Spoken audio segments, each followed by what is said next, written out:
Ouais, l'OM va vraiment devoir s'accrocher pour finir sur le podium. Il rentre clairement dans le rang. Les 3 équipes qui sont devant l'OM au classement sont tout simplement meilleures intrinsèquement que l'OM. Ce soir, je ne sais pas si tu te souviens, Flo, on avait fait l'after après le match aller.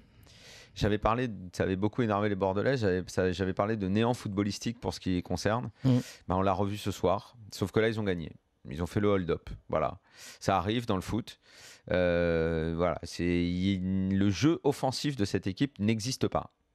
Ils sont en place pour défendre. C'est au moment où Sagnol fait les changements défensifs qu'il restructure l'équipe pour bien tenir, qu'il marque le but. C'est un paradoxe. Et l'OM, en plus, ce soir, n'a pas été bon tout le temps, loin de là. Seulement, on va dire, en début de deuxième période. Et un peu en fin de première. 25. Voilà. Oui, c'est ça. Ouais. Et après le but, ils ont complètement coulé.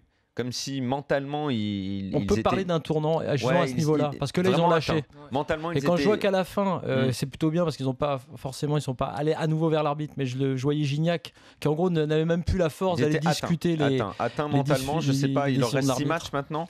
Je sais pas quelles vont être leurs ressources pour aller. Dont la réception de Monaco.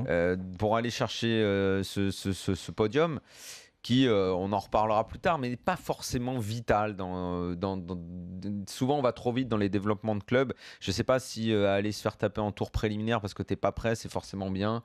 J'en sais rien. Et faire une bonne Europa League. Enfin bref, ça, on verra ça en fin de saison, ce qui sera de l'OM. Mais là, sur le match, après le but, vraiment, je les ai trouvés mentalement défaits, quoi.